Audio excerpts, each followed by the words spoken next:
You're watching 11 Alive Morning News. 11 minutes of nonstop news starts now. Enough is enough. Activists and civil rights groups want lawmakers to do more to prevent deadly encounters with police. It comes after the release of the Tyre Nichols video. What advocates in Georgia have to say. Well, at least the rain is coming to an end this morning, but we're not done with it. We're going to have a chance of rain each and every day this week. I have the details for you coming up.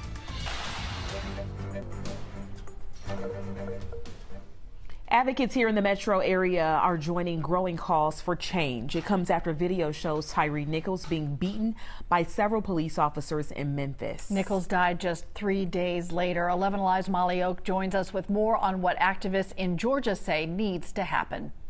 The president of Georgia's NAACP is pushing for changes to policing both locally and nationally. The Georgia NAACP released a list of changes it wants to see happen, including requiring all Georgia law enforcement officers to wear body cameras, independent prosecutors appointed in all police-involved deaths, forbidding officers from testifying in law enforcement cases before a grand jury, and it wants a database for officers who were fired for using excessive force. Now, the president of the NAACP here in Georgia says he plans on speaking to lawmakers to see if these initiatives can be put into action. Guys. Molly, thank you. Continuing your 11 minutes of nonstop news, some local families are joining the calls for change and fight against excessive force after losing their loved ones to police shootings. Eric Holmes' mother, along with Jimmy Atchison's father, will rally. Investigators say a Clayton County officer shot and killed Holmes right outside his job last November. It happened while they were investigating a stolen vehicle.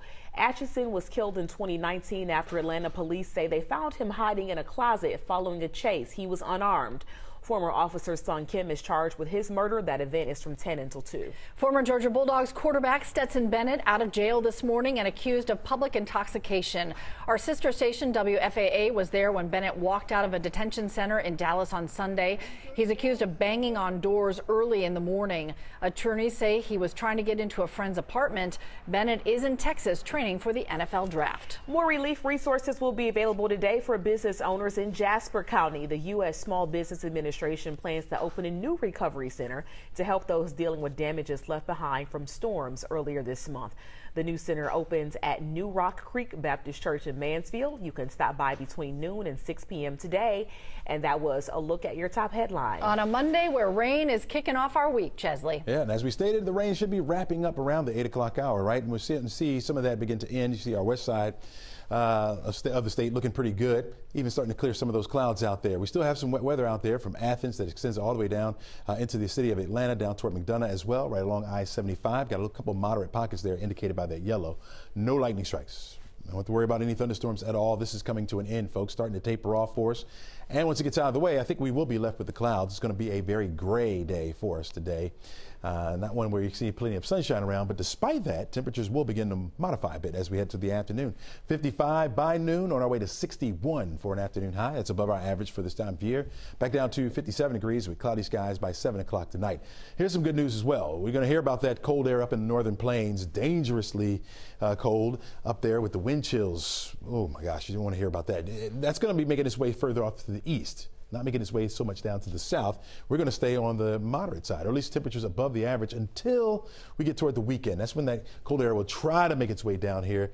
I think the coldest day that we'll have will be Saturday, but that means temperatures in the 40s for us. Overnight lows will be down around the freezing mark. But much of this week will stay on the mild side. 60 today, 60 is again tomorrow, but we're going to pay for it with this rain that we have out there. That rain this morning, light, will be out of the way. Much of the day will be spent in the clouds. Now tomorrow we're looking at a 30% chance. A few isolated showers around. Not everyone gets wet. Where we don't get wet, we'll have the clouds in place. So still not a beautiful day. You're looking at 40% chance for Wednesday, Thursday up to a 70% chance. The front will move through and then we'll linger into Friday morning. Here's how it plays out for us. Forecast track model shows the clouds for the rest of the day. A few breaks in those clouds, but only a few. Don't look for much in the way of sunshine.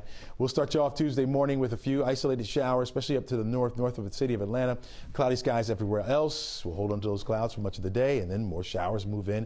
It'll be off and on for us on Wednesday as well. Even a break by the afternoon, but it doesn't last long. The clouds move back in with a chance for showers around. Again, our best day for those showers, best chance for it, will be on Groundhog Day on Thursday. 58 degrees will be the high temperature. We'll keep it around for Friday morning. We'll clear it out by Friday afternoon, catch a break from the rain by Saturday, but we'll be noticeably cooler, 47 degrees for the high, and then we'll rebound on Sunday back up to 50. This continues with an update on the shooting death of a 13-year-old near an Atlanta skating rink.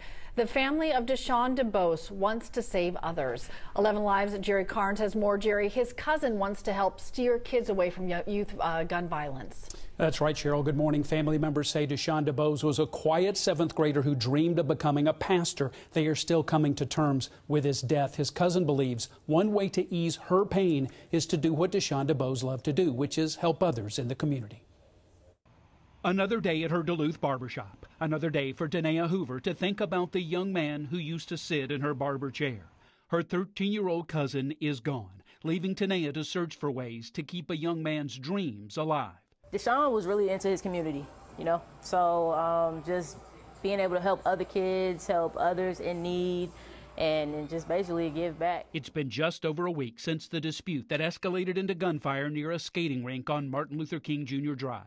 Deshaun DeBose's family says he was an innocent bystander caught in the crossfire. He loves sports. He loves supporting his friends, his family, helping the community. Tanea Hoover is now in the early stages of creating a nonprofit that would continue her cousin's love of helping the community. Whether it's food, supplies, school supplies, clothes, haircuts. Honoring her cousin is just one element. Tanea Hoover wants to mentor young people in hopes of steering them away from anger and guns. Bringing awareness to it, bringing more awareness.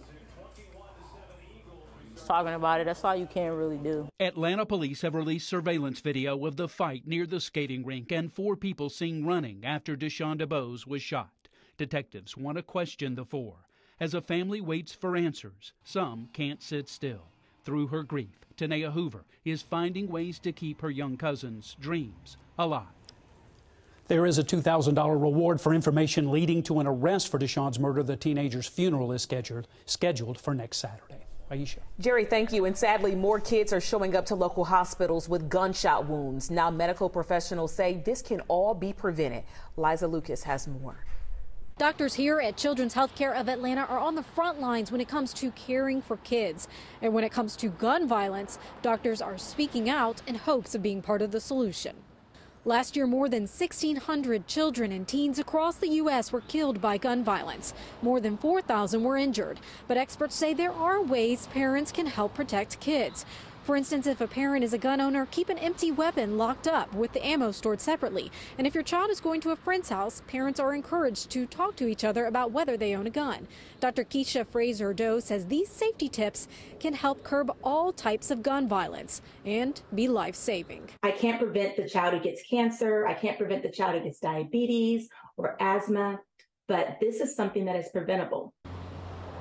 As communities across the country talk more and more about how to deal with gun violence, these children's hospitals are also taking part in the solutions. Many children's hospitals now passing out gun locks, and that includes Children's Healthcare of Atlanta and its partners. They handed out more than 200 free gun locks last year. Sending it back to you. Well, if you're going out at noon, look for the clouds to be around. The rain should be out of the way. 55 degrees will be our temperature by noon. On our way to 61 for an afternoon high under mostly cloudy skies. Winds will remain light today. Don't have to worry about that at all. By the time you're driving home, by 6, they'll have the clouds in place. Mostly cloudy skies. Temperatures right around 59 degrees. All right, it has been a dicey morning. Hopefully everyone stays weather aware and safe on the road. What a way to start the week. All right, hope you have a good day, everybody. We're handing it off to the Today Show now, and we'll see you back here tomorrow morning.